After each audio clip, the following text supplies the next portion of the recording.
There it is.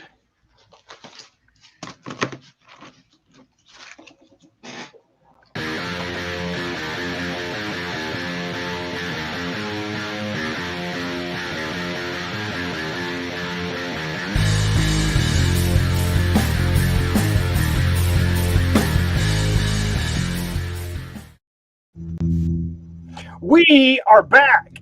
We're back. Episode 110 of the Metal Roundtable. I am Metal Rob, and with me, as always, is the great Carcass, John. and the new and continuing to be ever improved. No, that's me. Scott, Radioactive Waters. Today I'm radioactive. Radioactive. I like it. I like it a lot. So never changing. Or as Rob now calls me, Scotty. Oh, see, I had already forgotten. Are you going to beam us up at the end of the show? So I'm trying to get over here to the Facebook page so I can read the comments, but I'm a moron and I can't get there. So Gary, here we go. Here we go. Wait. Oh, kids, I figured it out. Yay, I win. It's a good thing you're an AV guy. I know. Big corporate. Every freaking time. Hey, Scotty Waters says we already have a Scotty Waters. Scotty streaming Radioactive Waters. No, but I have a friend on. You have a friend on Facebook whose name is also Scott Waters, and he actually changed his name to Scotty Waters years ago. So he is the Scotty Waters. And yes, I agree. Saxon rules. Even now, even after 45 years? Rob, you sound tinny. Uh-oh. I don't know why. You sound okay to me, but I've done nothing different. Oh, I misread that. I thought it said tiny, and I thought, well, that's a personal issue I don't need to deal with. And does it really sound tiny? I mean, it just kind of is, right? Yeah, it is. All right, well, let's get into it.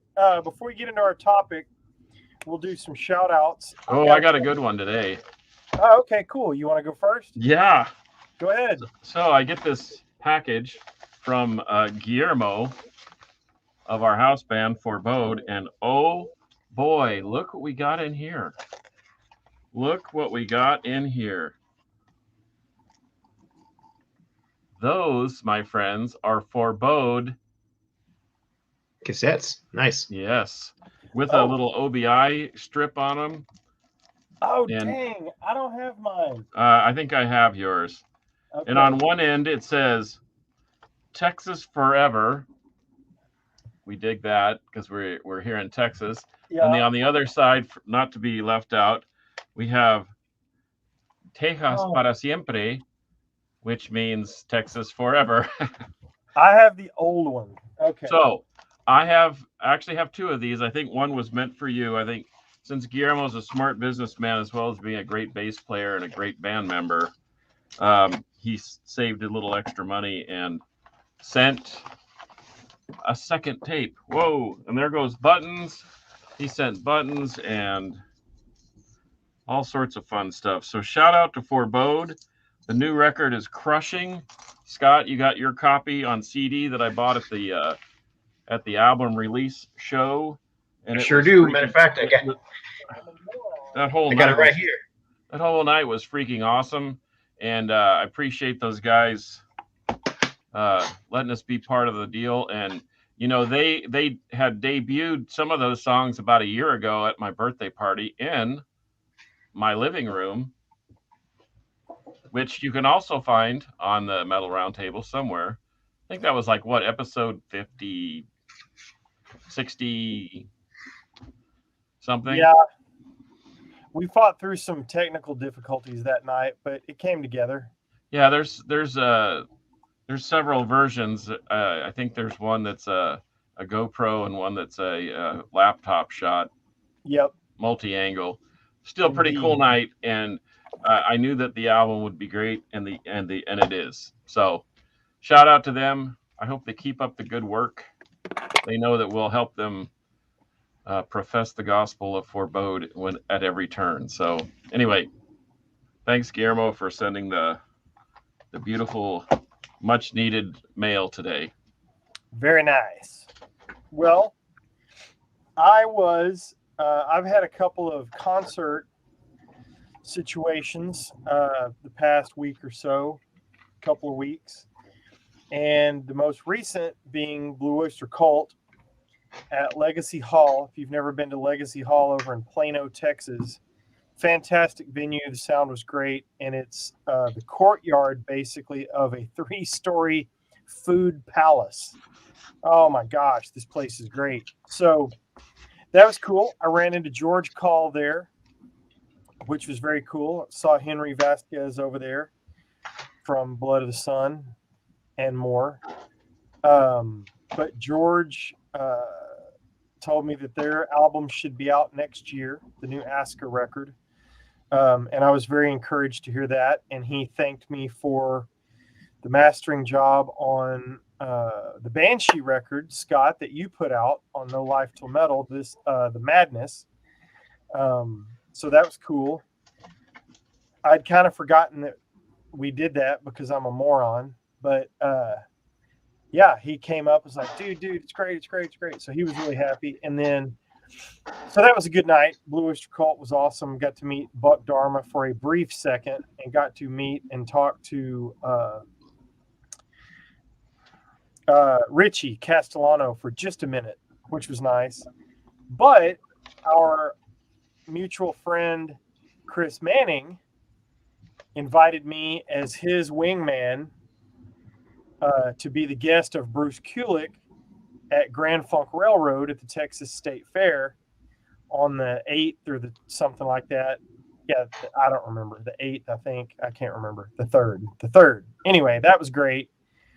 And a couple of nights before that, Rob DeLuca came through for Carcass and I. Carcass had a prior engagement, but I was able to get in to see Sebastian Bach, and we respected the COVID bubble, so we didn't hang out or meet the guys, but thank you to Rob DeLuca for giving us the hookup there. And Sebastian was fantastic. The band was great. The band is really good. And it was fun, man. We had a good time. So thank you for that. And then before we get into the episode, go ahead, Scott. And then I want to talk about an album that's had a little minor controversy. Didn't you also see another concert? Oh, yes, good.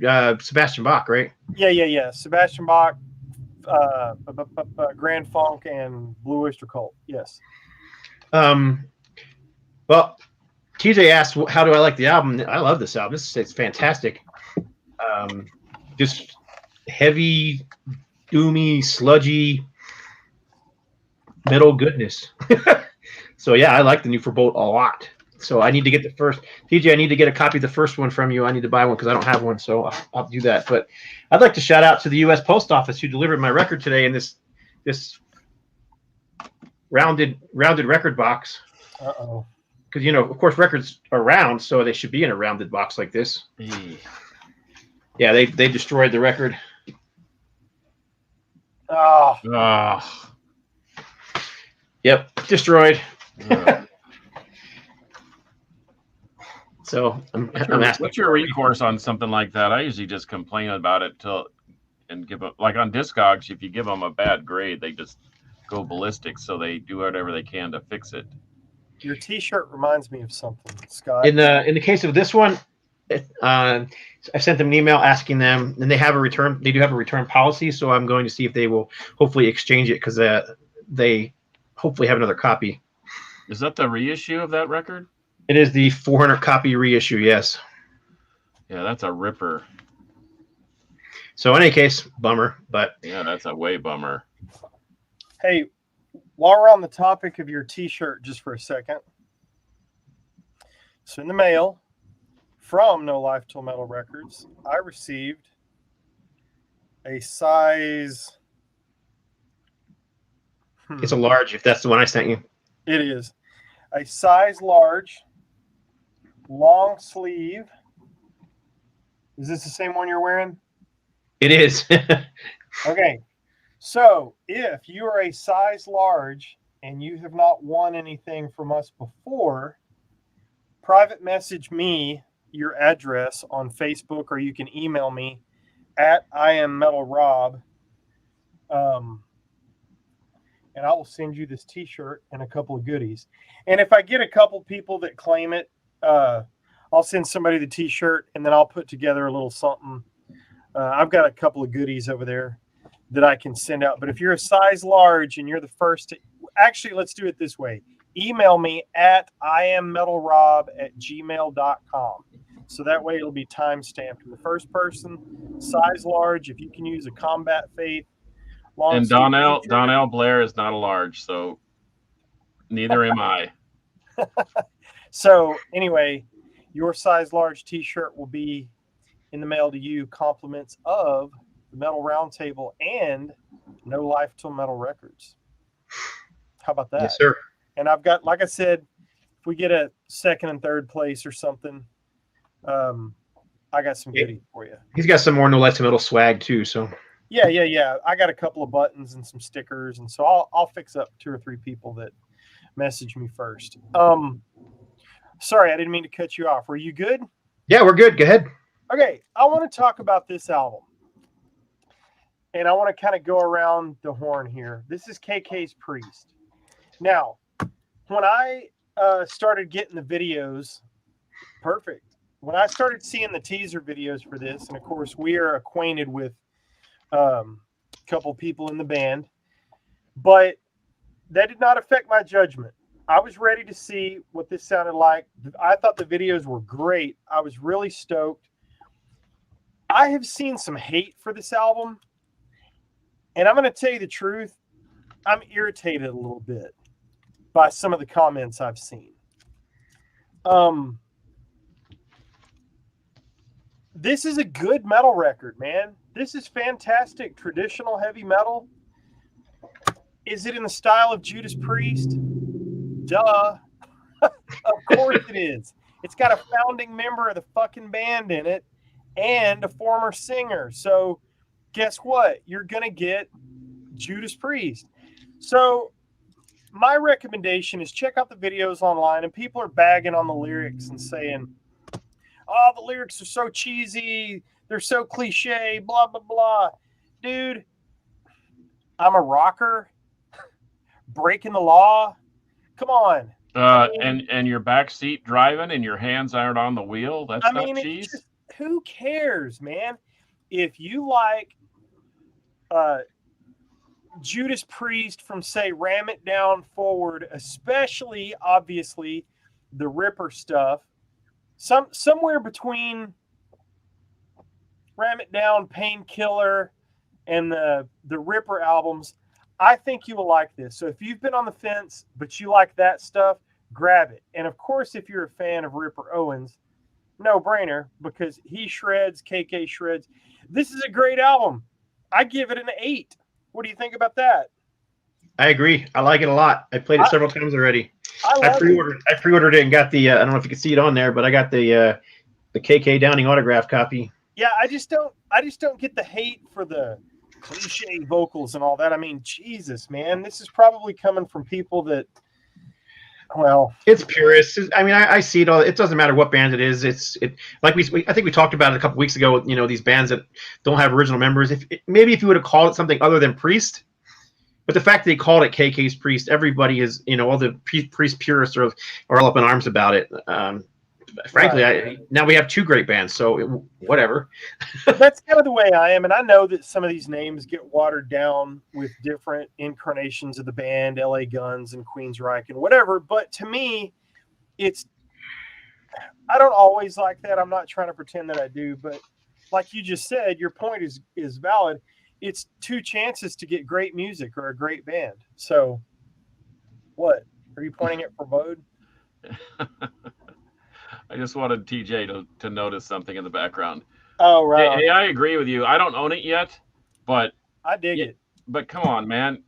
What do you think you're going to get with KK Downing, who wrote riffs for 40 years for Priest, one of the most iconic heavy metal bands ever, and like you said, Ripper sang on the heaviest Priest record and Jugulator, and then probably did some of the best video stuff with them. That I don't know. I mean, and we know the drummer, and he shreds, and I'm sure that KK is not going to do something half baked out there, especially considering his reputation and the name, etc. So I don't own it quite yet, but I will. And that's why I was kind of laying in the weeds waiting, because I was like, how could it be that bad? You know? So it's not great. Okay. It just haters. Hey, TJ, I suggest going to YouTube and listening to the song Cathedral Spires by Judas Priest. Yes. There you go. And if you've never heard a Ripper song, that's a good one to start with. That's all I'll say about that. And I don't want to say it got me fired up, but I just thought some of the comments were unfair. And I also, reading through some of that, I thought Tim was very kind in his responses to people that were just trashing, the record. So, hey, thumbs up for me. I can't wait to see you guys on tour. I will be there, and hopefully Richie will bring barbecue. So, all right, y'all want to get into it? Let's get into it. All right, so we are going to talk today about what's the name of the show? Well, life-changing albums. Life-changing albums, yeah, or albums that change your life, or whatever. Well, and maybe not so much just changed our life, because that would be really something that, that's something akin to a catastrophe, but maybe things that changed the influence in our lives, or our attitudes, or something that meant a whole lot. Like, I know when you hear music, people tend to remember certain things, the high school dance or their first concert or whatever. So yeah, I guess those are life-changing events. So that's, I thought, Well, I pulled 4, and that's it. I pulled 400. I know. I had 2 weeks to think about it. It's going to be kind of the topic for you guys, and I'm gonna take a back seat. But Carcass, why don't you and Scott start us off, and then I'll just chime in later on. Well, it's hard for me to start any conversation about listening to music and about the influence of music without starting with this record right here. This is my original pressing, the one I bought when I was, 14 or 15 years old. And this is a copy that I found that's actually still sealed, and I've left it that way. I bought that and a Grand Funk record, and I was off to the races. I had a job when I was 13, and I made about $130 a week, and I'd save enough money in my budget to buy 2 records a week. So that was my influence, and I bought it because there was a whole stack of them, and it was sitting right on the front in the B's. That's close to the A's, like that album, which was the 3rd record I ever bought. And it sort of shaped, how I bought music. So it was a heavy influence. My mother is a classically trained musician, so I listened to a lot of classical music. She also played in a jazz ensemble in a big band scenario, so I was listening to Buddy Rich and Max Roach and Chick Corea and Herbie Hancock and those types of people. And so I was always looking for kind of the new adventure, because I had heard all that stuff so much. And I started to notice that, this Sabbath record actually has some jazzy notes fused to it. There's a lot of blues in it. They were basically a blues-based band, which I also liked. I love the atmosphere of this. And so I was always looking for things that a little harder, faster, rocked harder, et cetera, but it has to start with pretty much those records. We could go into Kiss and ZZ Top and Deep Purple, Machine Head. That was my first kind of dipping my toe into heavy metal. And, even the cover, that just looks heavy metal. And it kind of is. We could qualify that as a heavy metal thing. And all of these kind of influenced my early taste and how I approached music. And then stuff like this hit me right between the ears. And once again, it's heavier, it's faster, it's innovative. and you're starting to me, that's those were my initial influences, along with the Who and Nugent, April Wine, and I mean we could go on and on and on, but there has to be a foundation at some point, and that was it. Now, as I have my influences and things that have changed the way I listen to music evolved, yes, but I'll wait and listen to you guys, and we'll move on from there. Go ahead, Scotty. Well, I had when I was a kid, literally a kid, I had a neighbor who lived down the street. Had the upstairs attic was his bedroom, and he had this room that had all this records and posters all over the place that I was just fascinated with. And he would blare music down the street. And I think the album that pulled me in first was this one, which you guys knew I was going to show. This is Aerosmith, Toys in the Attic, 1975. I was literally a kid in grade school, but I fell in love with this band and this album. And it was, of course, the songs Sweet Emotion and Walk This Way, which were huge hits back in, that time period. And but the whole album was just something I had never really heard before. I mean, before that, I had a bunch of 45s. I can remember having, what was it? I'm trying to think of the name of some of the goofy 45s I had, but a lot of that, like that, kids stuff and Disney stuff. And, but I had a few others that were like rock stuff. I remember having like an old Hall & Oates record and stuff like that, but there was something different about this. And then soon after, of course, I got into other stuff like Kiss. So anyhow, this album really was a game changer for me and really got me into the harder and the heavier stuff. And I pulled two albums. I also pulled this one. And I'm showing this one for a different reason than this one. This is one that got me into music early on when I was literally a kid in grade school. This is an album that got me back into music in 1990 or so. And many people who are listening probably know that I am a Christian and I went to church, but I became like I'm trying to think of a nice way to say it. I just became a jerk, really super righteous in my own self and thinking that, I can't listen to this. I can't do that. You can't do this. You can't do that. I was so pompous. If I walked into a Pizza Hut one time and Boston was playing and I thought it was, how dare they be playing Boston in this place? And I made them turn it off. I mean, just total pompous jerk. But in any case, I was driving down the road one day for work, delivering some stuff, and I turned the radio on because it was in the work truck, and all they had was a radio. And they were playing an album side, and they played the B-side of Aerosmith Rocks.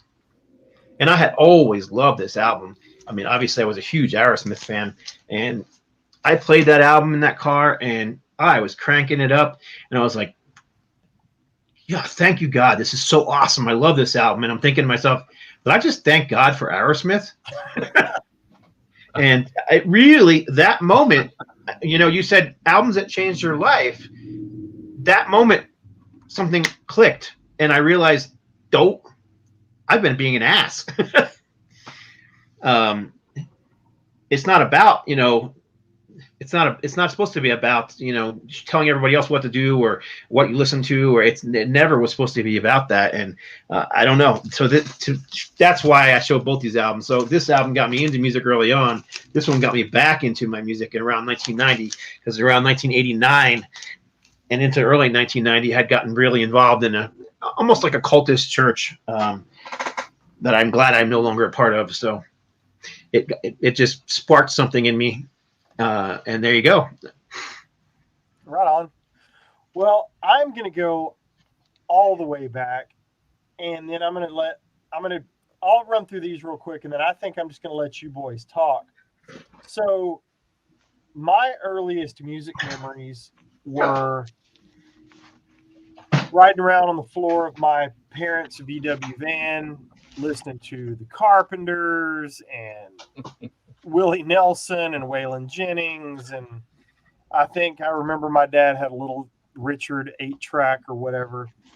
But for some reason, in about 5th grade, I was listening to a little bit of whatever was on the radio and whatever my parents had. But somehow I ended up with this K-Tel record, the Canadian, I think, am I saying that right? Is Canadian label, right, Carcass? Yep. And they did Minneapolis. these compilations all the time. So the stuff that I was hearing on the radio, a lot of it was on here. And so I was starting to figure out, well, if I own this, then I can listen to Youth Newton all the time. So I was into this, man. This one's got Juice Newton and Rick Springfield and, Jesse's Girl and Billy Squire with the Stroke, Pat Benatar. So, okay, we're getting into a little rock and roll, And then it had Hall & Oates and Greg Kihn Band and on and on and on. So anyway, as far as game-changing albums, this was for me because this made me want to own music. And on one of these compilations similar to this was actually the first record I ever bought. This is not it, but I've purchased a couple of copies, as I started collecting records. But then on one of those compilations and on the radio, I heard this. And this was rock and roll. This had a little more bite to it. Jukebox Hero, that little thing now that I think is so funny. That one riff, I thought that was so freaking heavy. And so this made me realize that I wanted rock and roll and not the Carpenters and not necessarily the radio, although this was huge on the radio. And so I'll let you boys take another turn, and then I'll come back to the things that sparked Metal Rob. Did you know Thomas Dolby played on this? I did not. Yep. Anyway, so 404 was a big game changer for me. That's ironic because I just got I just had a Foreigner moment just recently, and it's made me want to go out and buy Double Vision and listen to it on a loop and whatever. But so as I was growing up, I was I was raised, like I said, with kind of a jazzy background. This was introduced to me by an art teacher, Coach Mike Stanner. He let us listen to music while we were doing our free drawing classes. And so this had enough rock elements to it. And if you've never listened to Return to Forever with Chick Corea, Stanley Clarke, Al Di Meola, and Lenny White, you really need to delve in. And they put out 4 or 5 albums, and they're really freaking awesome. And it helped me. I had heard about guys like Jeff Beck, Eric Clapton. He hung out with Hendrix and Robin Trower. But this thing is like the perfect jazz fusion record right here. That was great. Yeah, and it's got enough elements of rock and blues that it infused with jazz. It's like the perfect fusion. So I say that so I can say this. I don't know how many people have ever listened to this record besides me. As many times. I have. Okay, and I know it's a running joke, especially with the poser, that I have multiple copies of this because there are multiple copies. In fact, this is the original cover of Lonesome Crow, but it's also this, and it's also this, and it's also this, and it's also this, and this. Rodney Matthews. So I have multiple copies of Lonesome Crow, and I listen to this record once a month, almost, and it's changed. So as Jeff Beck, Blow by Blow, is the perfect jazz fusion record, Lonesome Crow to me is like the perfect rock fusion record. This has got some pretty silly, unbelievably jazzy riffs to it, but it's heavy, and the guitar work of Michael of Schenker and Schenker is pretty awesome. And so I highly recommend, if anyone's never listened to Lonesome Crow, that they should listen to it, because like I said, I was sort of into this keyboard oriented, lots of elements of classical, jazz, blues, all melded into one. And this was like the perfect storm for me. And it led me down the road. Get it, Scott? Mm-hmm. Kansas, Song for America. This is the first Kansas record I heard, and then I had to work my way around the horn. But this thing so put me on my ear. And there's a song on here called Lamplight Symphony, and I still cannot listen to it without tearing up just a little bit. because it has so much depth and meaning to it. This was my safety net with my parents. Now, my parents are great people and they're wonderful, wonderful human beings, but we disagreed about music. And so when it was a toss up to listen to Kiss or Kansas and our music appreciation night as a family, I was praying, literally, Scott, like you would, like, hopefully God will bless me and I will listen to Kansas Song for America and not Kiss Dress to Kill, which always seemed to happen. But that being said, I think this was kind of a benchmark record because it introduced classical elements, and I think Kansas was basically the first prog band. Maybe yes, you could argue that, but anyway, this particular record was a life changer, and I digress. Go ahead, Scott. Fire away. I'm up again. Well, first of all, let me. I was reading some of the comments. Steve, Harmless Rebel, said that Theater Pain made him a metalhead, which is kind of funny. 40 years later. Nothing wrong with Theater Pain. Although if I'm going to do Crew, I do the first two. But regardless, there's a lot of what people would call now just hard rock that I called metal back in the day and still call metal today. And I don't care what people think about it. If it was metal then, it's still metal now. Just because Stevie Ray Vaughan plays a style of blues, that doesn't mean Sister Rosetta Tharpe's not blues because she played it differently 40 years earlier, right? No different than with metal. So there's nothing wrong with that at all. I just thought that was an interesting comment. And then I saw somebody else say Triumph Rock and Roll Machine. That's a great choice. No. In any case, I got a couple albums here I'll show real quick. I basically pulled albums that have like stories behind them, and and the reason there's a story behind them is because those are the things that affect your life. But I mean, I was again a kid when I picked this compilation up called Heavy Metal. This is 1974, but if you look at the names of the bands on here, Allman Brothers, Buffalo Springfield. Yeah, the Grateful Dead is on here. Delaney and Bonnie. Oh my gosh. Yeah, there's some stuff on here but what they did was they picked a lot of harder rocking songs by those bands and was calling just, I mean, honestly, heavy metal wasn't really defined in 1974. It became more defined by 1976, 77, 78, with bands like Sabbath and Kiss and all those kind of bands. But still, I mean, this thing turned me on to bands I had never heard of before. MC5, I didn't know who MC5 was until oh my gosh, I rocked this. I mean, this is 74, and I was a kid in grade school, So I probably got this in 76. But yeah, I mean, there's there's those bands that I wouldn't call exactly metal, but then you've also got Iron Man, I'm 18, Jimi Hendrix, Freedom, The James Gang, Must Be Love, Deep Purple, Smoke on the Water. I mean, this was a huge changer for me. You got and I always pronounce this song wrong. Led Zeppelin's Dear Maker, however you say it. Dire Maker. It's not how you really say it, but whatever. I don't know how to say it correctly. I've heard people pronounce it correctly, and then I forget, 10 minutes later. You're doing great. Uriah Heep, Stealing. I mean, this is all stuff I had no. I also discovered a band called Yes on this album because they've got on here Starship Trooper, the entire song. Oh, man, that's a great song, too. Yep. So yeah, this is a big one for me, man. I discovered so many bands from this thing. Like I said, it was probably I bought this in a cutout bin at Sears back when Sears sold records back in the day. But still, like I said, I discovered so much music in like 75, 76 when I picked this thing up.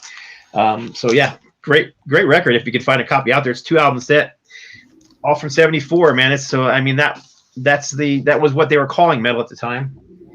I'll show one more. This is a kind of a different story and a different life changer for me. Was going through serious time in our lives with my mother-in-law and ALS, and we were taking care of her, and it was just punching me. It was just beating me down. Watching somebody die is not easy, as anybody who's watched anybody die knows, especially someone that you love and care for, And on top of that, we were dealing with some abuse from another family member, and I was dealing with depression, and Rob and I have talked about this before, talking about, mental problems and stuff like that. And I just wasn't listening to a lot of music. And that's how I knew I was dealing with depression, because I love music. I listen to it all day long. But for some reason, this album, I played it over and over and over again, and it just brought me some comfort. I can't explain why. It's not like there's anything deep emotionally on here lyrically or anything, but it just gave me some comfort. And it was one of those albums and I'm not a huge Journey fan. I like Journey, but I'm not like this mega Journey fan. But for whatever reason, this particular Journey album, it gave me that comfort when I needed it. It was the moment. You know what I mean? Well, when you're dealing with a lot of pressure, it just that pressure for a bit. So anyhow, so when I was thinking of this topic, this is just one of the first ones that came to mind for me. Was I just remember playing this album so many times during that. And I also love this album for other reasons too. I mean, this is the album where Steve Perry came on board, I believe, if I'm not mistaken, right? Mm-hmm. And they shared vocals on here, which I thought was great. Too bad they didn't do more of that. What was the name of the keyboard player who sang on the first three albums? Greg Raleigh. Greg Raleigh and Steve Perry shared vocals on this album, and it's too bad they didn't continue to do that because it really worked, I thought. But anyhow, not a metal record, but I'd consider it hard rock. Hey, Donnell says, "Don't stop believing, Scott." Yeah, man. This is definitely pre that kind of stuff. They were a little more organic back then. Well, considering where they came from, I mean, they were basically Carlos Santana's backup band, right? And in their first three attempts, and they were basically told, "You better start selling some records, or we're gonna figure out plans." And that's why they added Steve Perry. And to his credit, he put the band on a different plane, and they still have maintained it, even with Arnel Pineda and some other guys. But they still jam. They're still great musicians, and they write great songs with hooks and so forth. So I can see why that I don't know why Departure. I'm going to delve into it. See, you're making me want to. I'm thinking, well, I wonder what he's hearing on Departure that is so meaningful. So now I'm going to jump into it. I'll listen to Kansas as soon as we're done. Yeah, Lamplight Symphony. I'm telling you. I couldn't even tell you what it is. I just don't even know it. But it was one of those albums that just at the right place at the right time. And mm-hmm. I had the CD in my car, and I drive it was like a half an hour drive from where I worked to where my mother-in-law lived, and I'd have to leave work every day at lunchtime to drive over there to pick her up and put her onto the restroom so she could go to the restroom, and then she'd go, and I'd put her back into her bed, and because we had to lift her up, and man, that album played all the way there and all the way back. Yeah, tough times, man. Before I go, again, I want to say if you're a size large in the United States and you want a Combat Faith long sleeve t-shirt like the one Scott is wearing, compliments of No Life Till Metal Records, email me at iammetalrob@gmail.com, and I'll send you a shirt and some goodies for free. So I'd been through the radio stuff, and I'd listen to all sorts of pop. And then I've got a couple more breakthroughs. I'll save one for later. But Foreigner was a transitional record for me. Got me into more rock and mainstream, a little bit harder rock, if you can call it that. And then I got to know a guy that in town. There were two dudes older than me in my little town that influenced me heavily with music. And one of them loaned me the 8-track of Destroyer. I went and put this thing on. I can remember the day. I have several memories of that day that I can still recall, going and putting that thing in, that 8-track in my dad's stereo, and thinking that there was something wrong with the tape because of all that stuff going on at the beginning of Detroit Rock City, and didn't know what was going on, and how I didn't eject that, because I have very little patience for stuff like that when I think it doesn't work. But I let it play, and then all of a sudden, and then here we go. And I remember stopping and looking at my dad's KLH speakers up high on the bookshelf and just thinking, what am I hearing in glorious stereo from my dad's 8-track player. So that launched me into that. The guy also let me borrow Kiss Alive 2 and Love Gun. And I didn't like either one of them nearly as much as this. So this was a very transitional record into hard rock for me. But then really, and I'll go into more traditional heavy metal in a minute, but the other one that was an absolute game changer for me into all things heavier, darker, just now we're really getting into heavy metal. Back in Black. There we go.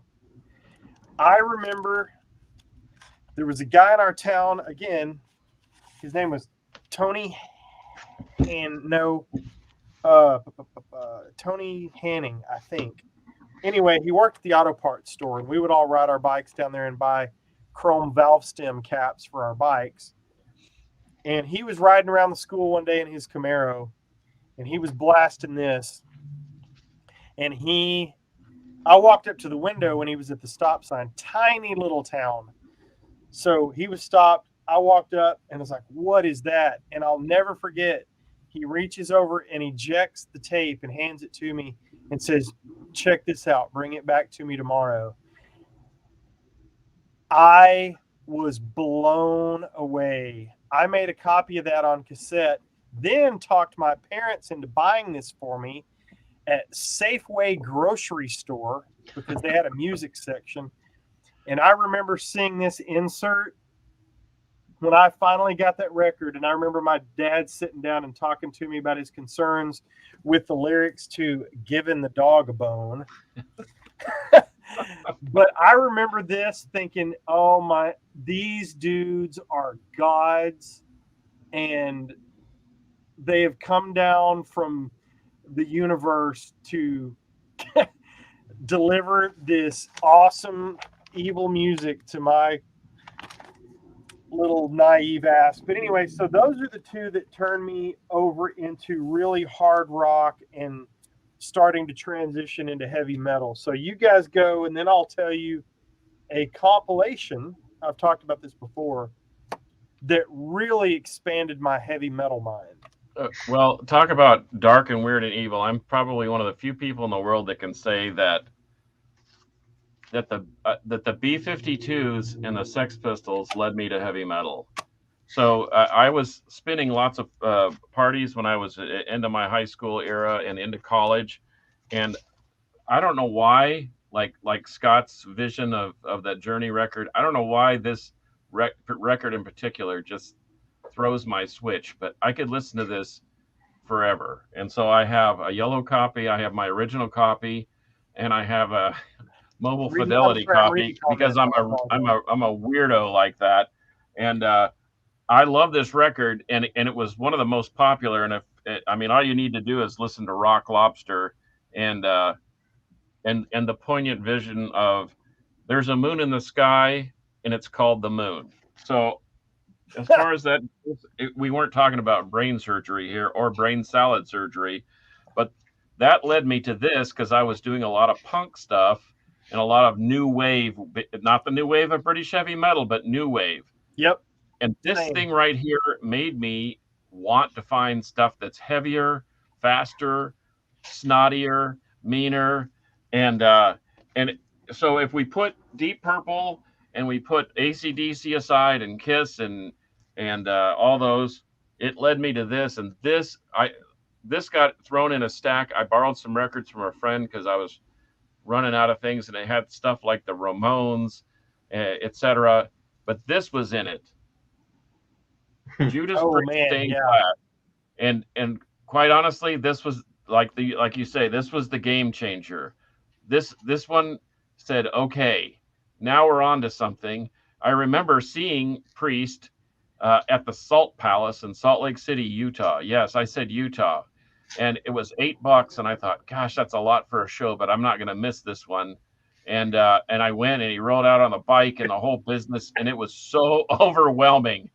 $8 for a show. But this was the first Priest record that it literally threw me into the realms of heavy metal. And well, because I was beyond the realms of death.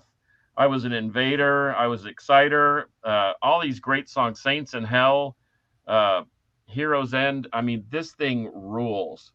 And so this, like I said, this to me, in that particular era of my life when I was into punk and new wave and I was into the popular stuff like Deep Purple, AC/DC, the Scorpions, as they became less progressive and more, with Blackout, Love Drive, Animal Magnetism, and all that. Those are heavy records, but it wasn't heavy metal like Stained Class.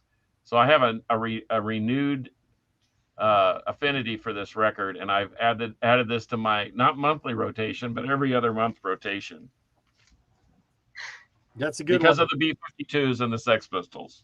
Well, I'll just piggyback on what you just said then, and I may have shared this story on here before. I know I shared it on my channel, but so I'll be short. But I picked up this album in a dollar bin in Trenton, New Jersey, at the Record Collector.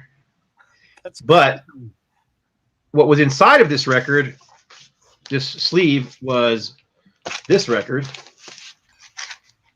So that's why I was in the dollar bin, because it was the wrong record inside the sleeve. Oh. I didn't know that at the time. I was a kid. I mean, I'm literally probably a freshman in high school or younger than that. So I took it home and I put it on, and Exciter blew me away. And I mean, that was speed metal. I mean, up till that point, I mean, some of the fastest stuff I had heard was songs like Toys in the Attic, which is a very fast song for 1975. But right. This is a totally different thing here, So yeah, So shortly after that, matter of fact, probably like months after that, this album came out, and I was addicted. Now I'm just looking for everything, and they had such a huge back catalog. So, which means I bought this thing probably around 1981 or so, when I was a kid, and then 1982 this came out new, and they were playing "You Got Another Thing Coming" on the radio back then, and I still love that song to this day. I don't care what anybody says. I'm sick to death of Living After Midnight and Breaking the Law, but I still love Got Another Thing Coming.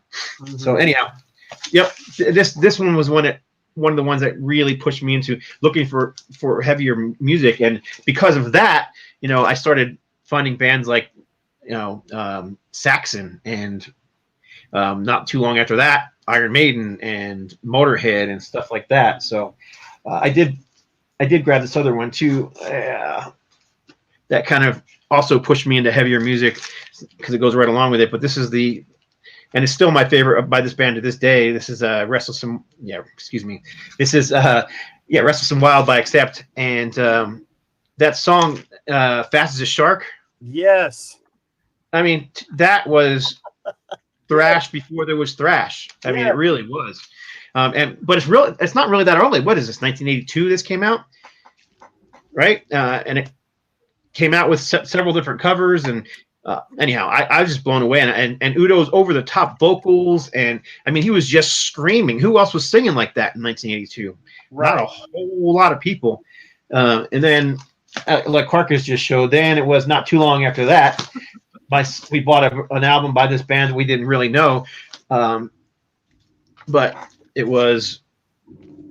Yep. And very instrumental for me. And Whiplash, I mean, at the time, I mean, people put down Metallica these days, and everybody fights over who really was the first thrash band. I mean, lots of bands had demos, but nobody had an album like this that was available nationwide that you could walk into a record store and buy, which is what I did. Went in there and bought this record, and Whiplash, I mean, I just don't remember anything sounding like that at the time. We all loved that song. I mean, the whole album really, but that song in particular was like, does it get any faster than this? I remember making a comment to one of my buddies one time saying that if it gets any faster, it's just going to be one continuous tone. Mm-hmm. So, of course, it did get faster, but I have a funny comment about that record. So, my buddy Richie Harris, who is the barbecue master around here, and Carcass knows Richie. Richie bought that record, and all these years later, a few years ago, he gave me that copy that he had, and it's sitting right over there in my collection. So I have the original. What was that? 83, I think. that came out. I have the original copy that he bought, and I would not take. Oh my gosh! If you told me you'd give me $10,000 for it, I'd have to call him and say, "Hey, we're splitting the money, and we'll both go buy original presses on eBay," because it means so much to me to have that. Yeah, that one was definitely a game changer for me too in thrash and speed metal. Well, I flashed this one up there because Mark Fields had mentioned it, Ride the Lightning, and this is the French pressing. That's why the cover is green. And no Fraser Dawson. Lulu is not my favorite Metallica. It definitely is not. But anyway, are we moving on? Or are we just what are we? Yeah, doing? we can move on. But Okay. Before we do, real quick, Metal Rob, Fraser Dawn asks, because you were showing it, who do you like better, Kiss or AC/DC? I think overall total catalog, I was a bigger Kiss fan over all the years throughout everything I've ever bought and collected and listened to. But AC/DC was right there, man. If Kiss was a 10 for me as a kid and a teenager, man, AC/DC was a 9. So the one thing that changed for me, because we were getting Metallica records and stuff like that, but in '85, when I was 15, this came out. Oh, wow. Hit Parader presents the Wild Bunch, Metal Masters. So I'll just read you who was on this. So what this did was expand my mind into more underground, stuff that I'd never heard of. So I'll go very quickly and read you the songs that are on here. Q5, Pull the Trigger, check. Raven, Shock Paris, Agent Steel, Castle Black, Laws Rocket, Anthrax, Black Lace, Lizzie Borden, Lee Aaron, Grim Reaper, Megadeth, Antics, Possessed, Jagdpanzer, Tease, Abattoir, and Slayer. Wow. That's pretty much. That cassette sent me, even though I was listening to metal radio by that time and I had, a few records and tapes and stuff, that thing sent me off into so many rabbit holes of metal. And it took me forever to find a copy that was the same red cassette shell that I had. I found a yellow one. I finally found a red one. I could not be more thrilled to have this in my collection. Ding, I'm done. Well, okay. Another game changer. I get a lot. I get a lot of itch of the highest order. I get tons of grief for there this. It is. Who had Osric Tentacles on their had the over under? Look, I get a lot of grief for this, but I heard this in a record store, the Vinyl Edge, in its original location over off of Stubner Airline in Houston, Texas. He'd been there for 35 years or so till he moved. I heard this. He didn't have it available, but he had Strangitude, which was this tour, and I bought it because this thing is once again, I like complex progressive music. I was also listening to things like Tangerine Dream, and the reason why I show you those two records is because it led me to something modern. This is Blood Incantation. This is, yes, it's a Chinese pressing, or should I say a Taiwanese pressing, but this has elements of both Osric Tentacles and Tangerine Dream with the most brutal riffing death metal that you could ever hear, and which leads me to things that caused me to spin out of control, like Creator, like Canada's Mass Grave, which is a borderline death metal grindcore band, and then this thing right here takes the cake. This was like the extreme of all extreme. This is a test pressing of an Insect Warfare at war with grindcore, one of just very few. But this is what kind of frosted the cake of music for me. That I was always looking for, as I said, with the Sex Pistols, et cetera, et cetera. I was looking for something with the highest volume of screeching, out of control, brutal, speedy, thrashing madness, and I finally found that here. And it took years and years and years to get there, but only because of other elements. And the Blood Incantation is relatively new, But anyway, there's always something more, and it's like expansive.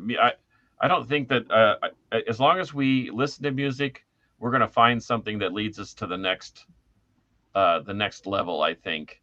And so this is going to be an ongoing conversation. In fact, I've got another 100 records here that I could go through, which I won't. Right. Maybe on part 2. But someone had mentioned Carcass, Necroticism, Descanting, and the Insalubrious that got him into death metal. I'm telling you, this is a crossover record too. They went from gurgling and gargling, as Poser Mark will say, to a more something with actual melody and heavier slowed down riffs. Almost, I don't want to say doom, but this is where music started mixing genres a little bit, and that's what I love about that Blood Incantation, is because it's got elements of not just metal scattered throughout, but I mean all styles of music, which has always been kind of my thing, kind of like the Kansas or the Scorpions' Lonesome Crow.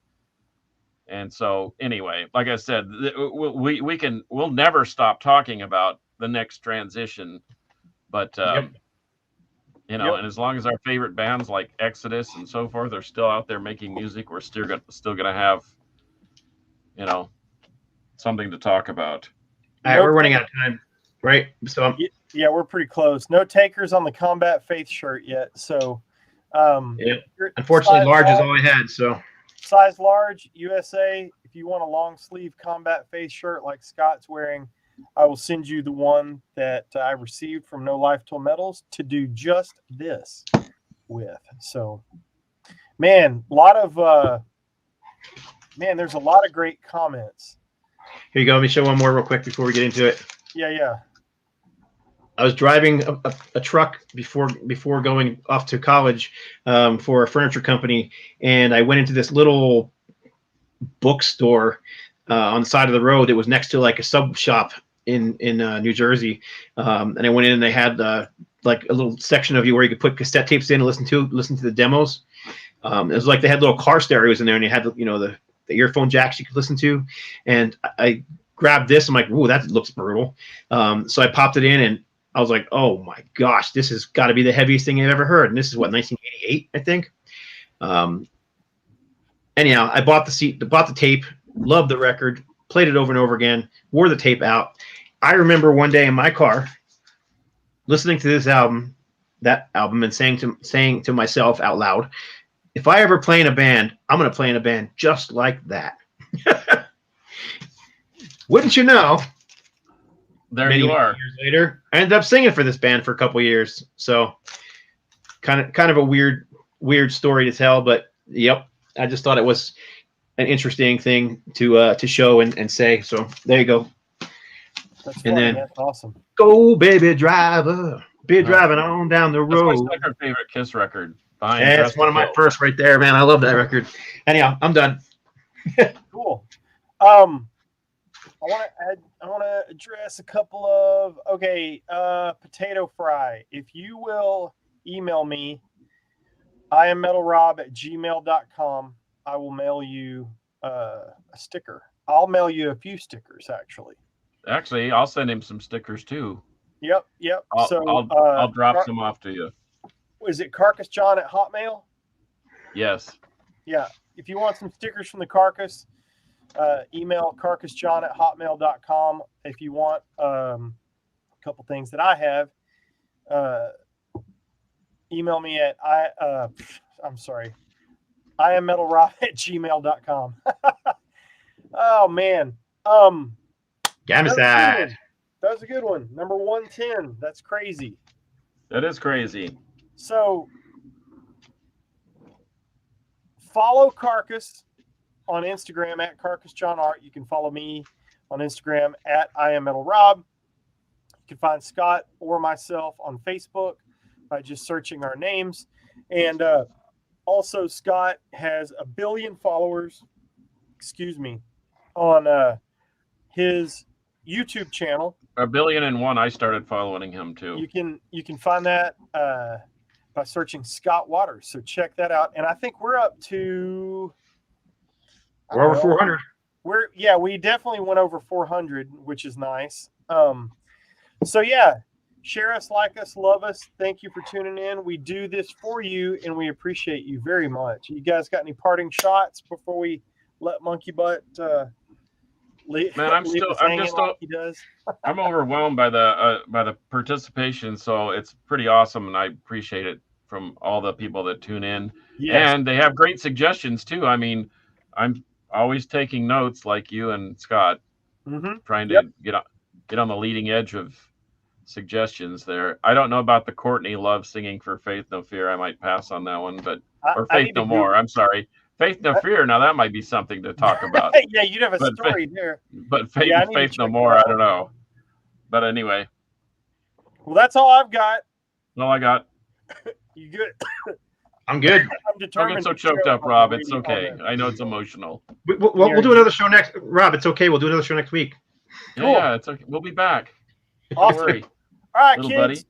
Until next time for episode 110 of the Metal Roundtable, on behalf of Scott, Radioactive Waters, and the Carcass, I am Metal Rob. Until next time, metal will prevail.